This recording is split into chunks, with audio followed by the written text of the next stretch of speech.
Welcome to শিক্ষা সংস্থান। আমরা সকলে জানি বা আপনারা অনেকে অবগত নন,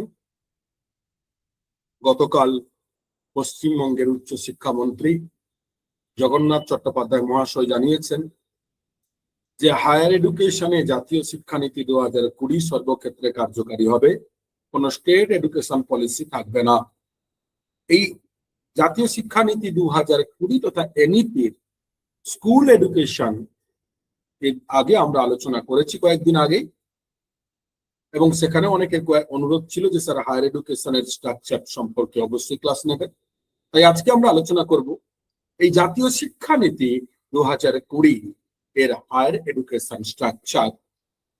দেখুন, প্রথমত বলি, আমাদের পশ্চিমবঙ্গে বর্তমানে কিন্তু যে স্ট্রাকচার আছে হায়ার এডুকেশনে, সেটা কিন্তু এনইপি 2020 কে সম্পূর্ণভাবে ফলো করেছে, সেটা আমরা বলতে পারি।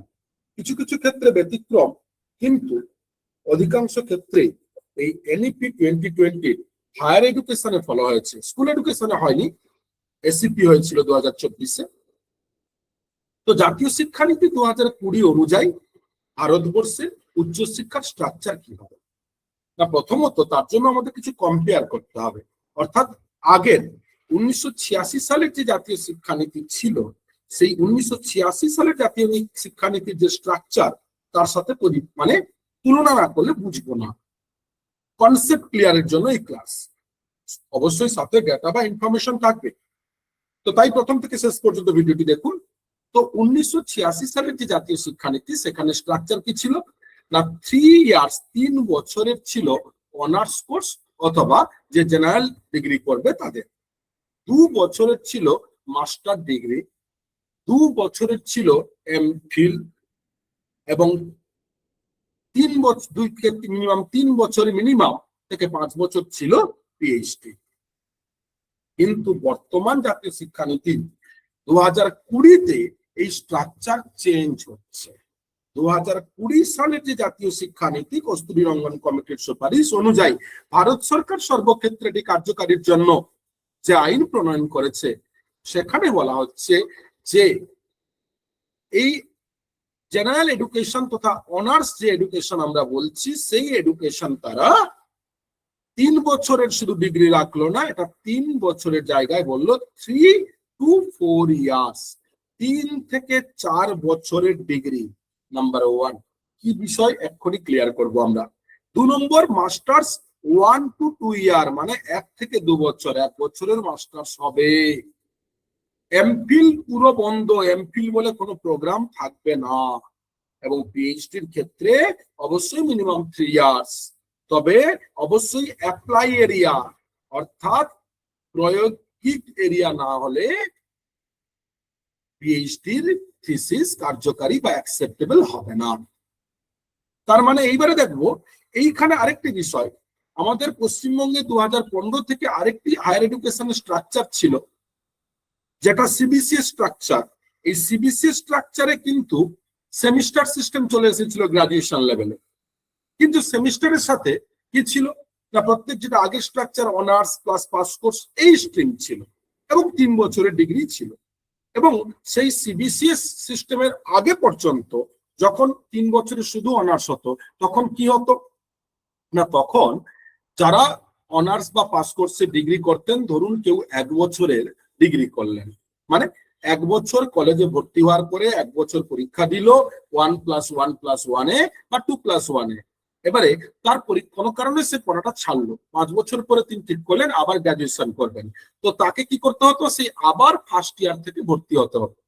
কিন্তু জাতীয় শিক্ষানীতি স্ট্রাকচার তা এবারে এখানে নেই।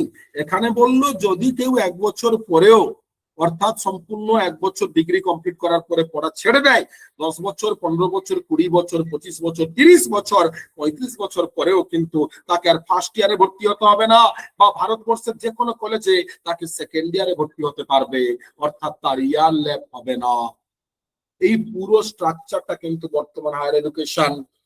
তাই নাম্বার 1, এই যে হায়ার এডুকেশনে বলছিলাম ইউজি তথা অনার্স গ্রাজুয়েশন 3 থেকে 4 বছরের হবে। দেখুন নাম্বার 1 3 থেকে 4 বছরের, অর্থাৎ মাল্টিপল এন্ট্রি এন্ড এক্সিট, যেটা একটু আগে আলোচনা করেছি, এটাই এবার বিস্তারিত করব। বলছে 3 থেকে 4 বছর কেন না, 1 বছর পর যদি কোনো শিক্ষার্থী 1 বছর 2টো সেমিস্টার দেওয়ার পরে সে পড়াশোনা ছেড়ে দেয়, তবে তাকে একটা ডিগ্রি দেওয়া হবে, সে তার নাম কি না সার্টিফিকেট ডিগ্রি কোর্স। এবং এই 1 বছর ডিগ্রি নিয়ে সে পরবর্তীকালে ভারতবর্ষের যে কোনো কলেজ থেকে কিন্তু পরবর্তীকালে সে সেকেন্ড ইয়ার তথা থার্ড সেমিস্টার থেকে ভর্তি হতে পারবে, আর ফার্স্ট সেমিস্টারে ভর্তি হতে হবে না। নাম্বার 2 বলছে যদি কেউ এই ইউজি অনার্স বা pass course graduation under graduate 2 বছরের ডিগ্রি তথা 4টে সেমিস্টার কমপ্লিট করে, তাহলে তার সার্টিফিকেটের নাম কি, ডিগ্রির নাম কি অ্যাডভান্স ডিপ্লোমা। তাহলে সে পরবর্তীকালে ভর্তি হলে তাকে আর ফার্স্ট ইয়ারে ভর্তি হতে হবে না, সে একেবারে থার্ড ইয়ার তথা 5th সেমিস্টার থেকে ভর্তি হবে, যে কোনো সময় যে কোনো জায়গায় ভারতবর্ষের যে কোনো কলেজে। এবারে বলছে কেউ যদি 3 বছরের পরে পড়াশোনা ছাড়ে, তখন তার ডিগ্রির নাম ব্যাচেলার ডিগ্রি, যেটা আমরা জানি বিএ বা বিএসসি ব্যাচেলার ডিগ্রি, 6টা সেমিস্টার কমপ্লিট করার পরে। এইবারে এই যে সেমিস্টার গুলোতে আগে ছিল অনার্স পাস কোর্স, বর্তমানে অনার্স পাস কোর্স নয়, মেজর এবং মাইনর, এবং মেজর মাইনরের সাথে আরো অনেক পেপার আইডিসি সিভ্যাট এরকম প্রচুর পেপার নতুন করে অ্যাড হলো। এবং যেখানে ইন্টার্নশিপ নামক একটি প্রোগ্রাম প্রত্যেক সাবজেক্টে, সে বাংলা, ইতিহাস, ভূগোল, ফিজিক্স, কেমিস্ট্রি, ইংলিশ, ম্যাথকম, জিওগ্রাফি, সাইকোলজি, প্রত্যেকটা এরিয়াতে কিন্তু টপিক অ্যাড হচ্ছে। Okay, internship program. এইবারে বলছে 3 বছর পরে, আগে ছিল এই 3 বছর, কিন্তু এখানে 3 বছরে 3টে ডিগ্রির নাম হলো।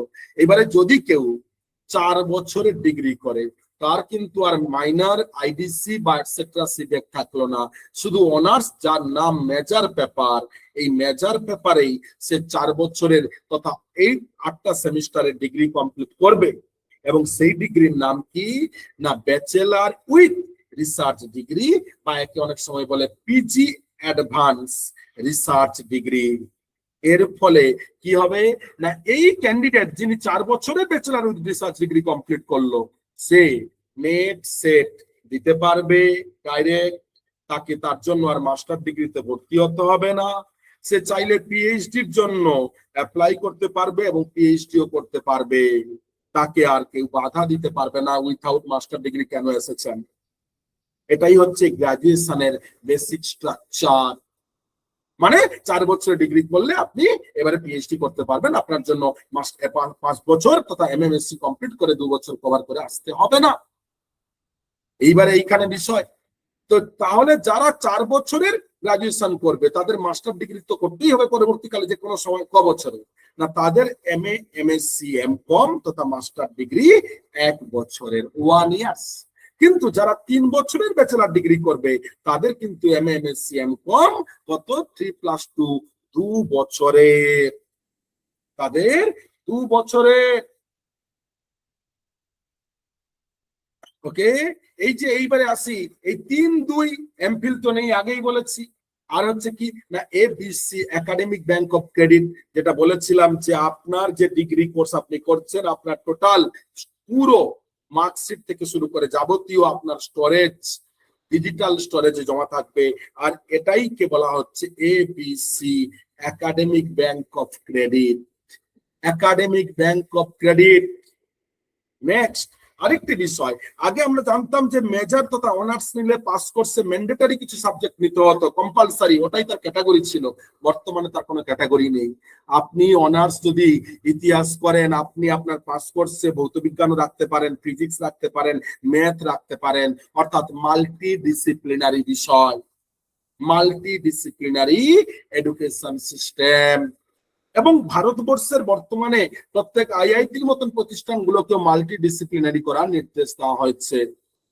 ওকে, এবং তার জন্য প্রতিটি জেলায় অন্তত একটি বড় multi disciplinary education and research university, ছোট বলা হচ্ছে এমইউআরইউ, মেরু স্থাপন করতে হবে।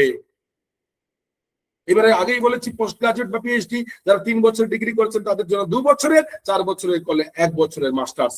এমফিল নেই, আর পিএইচডি 3 বছর মিনিমাম, 4 বছরের স্নাতক ডিগ্রি পরেও সুযোগ পাবেন।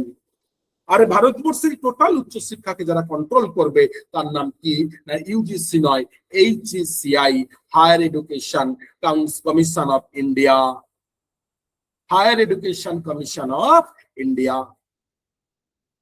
এবং ভারতবর্ষের 100টি বিশ্ববিদ্যালয়কে কি করতে হবে, বিশ্বের সেরা 100টি বিশ্ববিদ্যালয়কে ভারতের ক্যাম্পাস খোলার অনুমতিও দিতে হবে।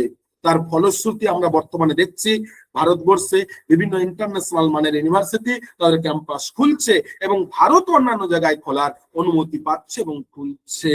অর্থাৎ এক কথায় জাতীয় শিক্ষানীতি 2020 মূল বিষয়, মূল স্ট্রাকচার, মূল উদ্দেশ্য একটাই, ইন্টারন্যাশনাল এডুকেশন, আন্তর্জাতিক মানের এবং থিওরি বেসড নয়, প্র্যাকটিক্যাল বেসড। তাই তো ইন্টার্নশিপের মতন প্রোগ্রাম, তাই তো অ্যাডভান্স রিসার্চের মতন প্রোগ্রাম। তাই যারা আরো হায়ার এডুকেশনে রয়েছে, টিচার এডুকেশন, টেকনিক্যাল এডুকেশন, এই বিষয়গুলো রয়েছে, তো আমরা সেটা এখন আলোচনা করছি না। আজকে শুধু স্ট্রাকচারটা প্রাইমারি, আমরা মাস্টার ডিগ্রি এবং গ্রাজুয়েশনের এবং পিএইচডির বিষয়টা আলোচনা করলাম। যদি আপনাদের মনে হয় যে প্রত্যেকটা ক্ষেত্রে আমাদের এটা জানা দরকার, একান্ত যে কোনো শিক্ষক, যে কোনো শিক্ষিকা, যে কোনো ছাত্রছাত্রীর, তাহলে কমেন্ট করুন, আমরা পরের বিষয় আলোচনা অবশ্যই নিয়ে আসব। তবে কমেন্টটা কিন্তু বেশি পরিমাণে করতে হবে, 2-3 জন করে দিলাম তাতে কিন্তু হবে না, কারণ স্কুল এডুকেশনে রেখেছি অল্পজন করেছেন, কিন্তু যত বেশি জন করবেন তত জন্মের জন্য কিন্তু আমরা আরো বেশি ডিটেলস, আরো ইনডেপথ, আরো বিষয় নিয়ে আলোচনা নিয়ে হাজির হব আপনাদের সামনে। ধন্যবাদ।